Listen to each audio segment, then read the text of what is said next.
LNS is here for you, celebrating 75 years of bringing you the news with 6 News at 5. 15 people accused of acting falsely as electors for President Donald Trump in the 2020 election will not go to trial.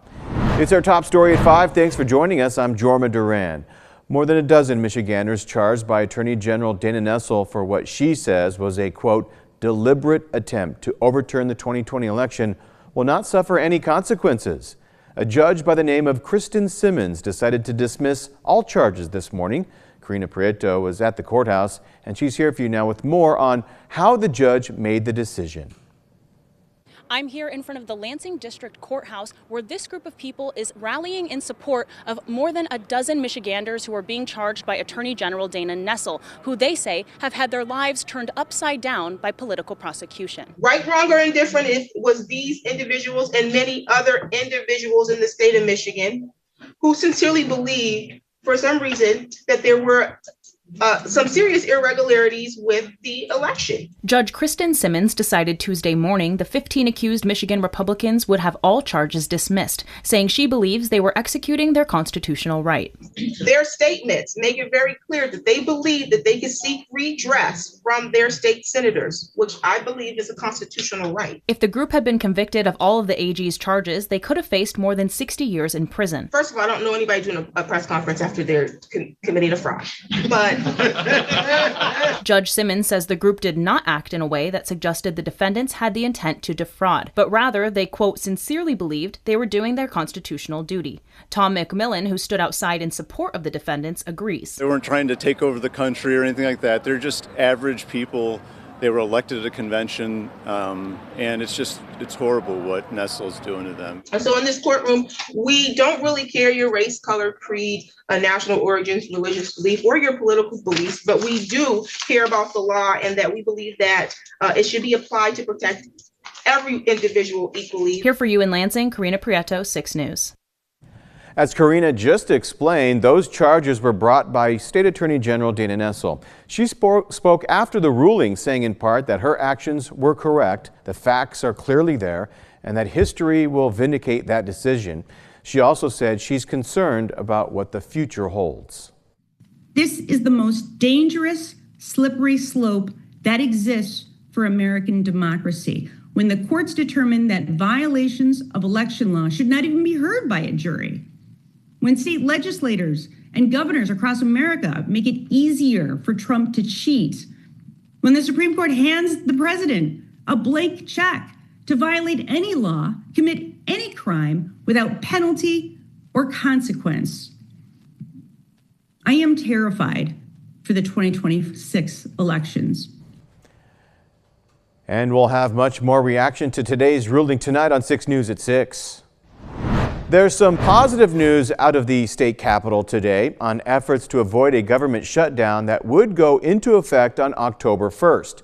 The GOP House Speaker is telling Capitol correspondent Tim Skubic that he and the governor are getting closer to a budget and road deal, but they are not there yet. And we're getting closer, but we still have a lot of work to do. There are enough positive conversations where I'm hopeful we can do it by September 30th on time. For the first time in what seems like a very long time, there is some encouraging news from Republican House Speaker Matt Hall that he and Governor Whitmer are, quote, working forward, end quote, on a new budget and a new road deal. They had a long talk about all this while she was in Japan last week, and here's what he's saying today. Her and I are working forward to try to solve this problem, but we're not quite there yet on a solution yet. So I wouldn't say we have a deal. I would say, though, that we're having a lot of really positive conversations and we're working toward a deal. But if we had a deal, I think we would announce the deal. Currently, Speaker Hall says he is educating, quote, end quote, the governor and her staff on how to fix the roads without a tax increase by eliminating waste. You know, I think once the governor sees all this and understands it, I feel confident that she'll come our way quite a bit. But we're working on that. Are you closer to a deal today than you were 3 weeks ago? Yes. Mr. Hall says he is also working to get some of what the governor wants in this budget deal as well. and he's helping her to line up Democratic votes for the eventual deal, if they get one. We're doing everything in good faith we can to get a deal on time. I'm encouraged by the conversations. Of course, the critics will argue talk is one thing, solving the problem quite another. But we'll know in 21 days whether the government is shut down or not and whether this deal came to fruition. Your view in Lansing, Tim Skubic, 6 News. The UM Health Sparrow Professional Building and Plaza are now safe after the buildings were evacuated due to a gas line being struck earlier today during the Michigan Avenue construction project. Sparrow officials say they want to thank people for their patience and apologize for any inconvenience this may have caused. The White House and lawmakers on Capitol Hill are reacting to the release of a birthday message purportedly to be from President Trump to convicted sex offender Jeffrey Epstein in 2003. President Trump has previously called the note fake. Plus, the latest labor numbers shows the job market slowing. Torian Small has the latest from the White House. The head of the House committee investigating the Jeffrey Epstein case is downplaying a message allegedly from President Trump to Epstein in 2003.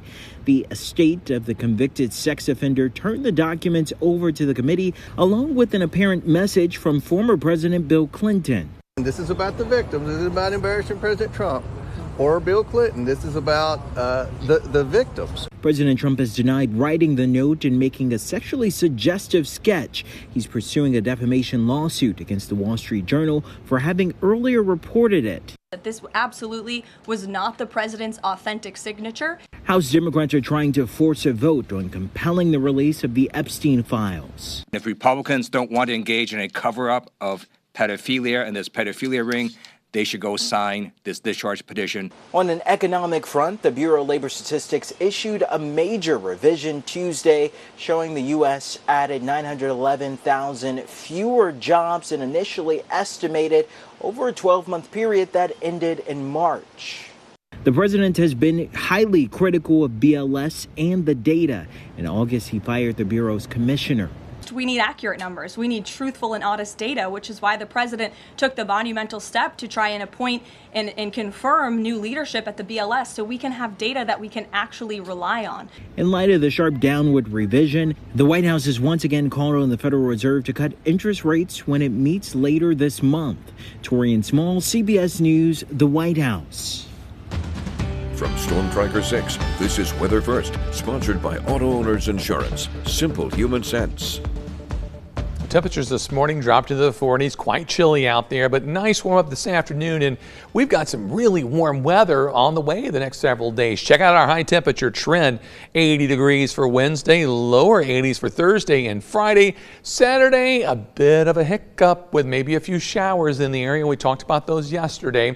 And then temperatures upper 70s and low 80s as we move through next week. And the average line, the red line where we should be, is almost off the bottom of the screen, so it's way above average.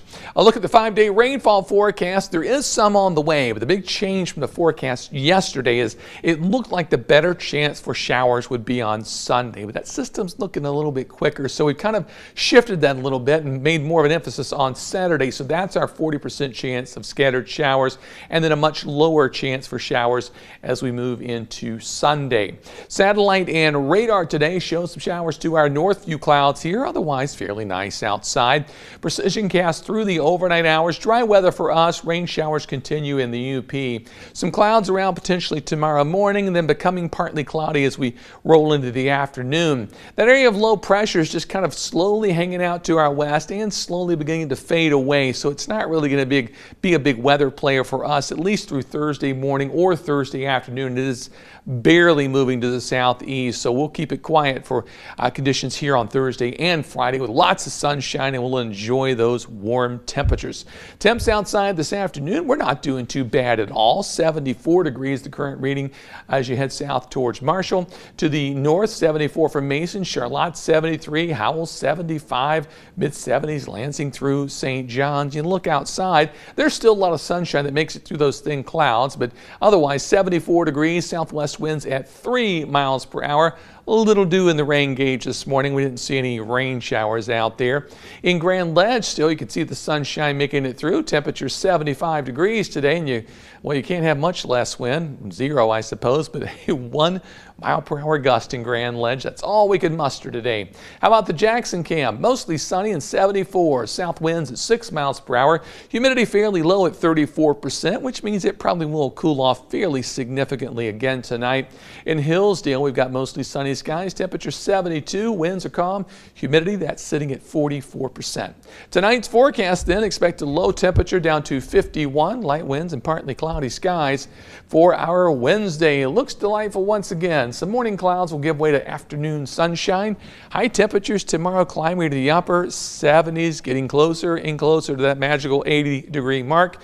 I have no idea why it's magical, but it's going to feel that way. 81 the high temperature on Thursday, 82 on Friday. Chance for showers if you're tailgating on Saturday. Sunday, things begin to clear out. Just a slight chance of a sprinkle. The 6+ 6 day forecast. More mild weather most of next week with highs generally in the 80s, dropping a bit into the 70s. But we've got some really nice weather. I mean, look at that. One day out of the next 12 with a rain symbol on it in fall. Or we're not, I guess, technically in fall yet, but close enough. Oh, whatever season it is. We love it. Yes, because we do. Today I was outside. I hate humidity. You've heard me say that all the time. Oh, yes. It was just a beautiful day. It was warm, right, but it wasn't hot. Yeah, didn't need a jacket. Yeah. Even in the morning hours, I'm not sure that you really needed one. Maybe at 6 o'clock, but most of the day, great. I love it. Yeah, bring it on. We appreciate it.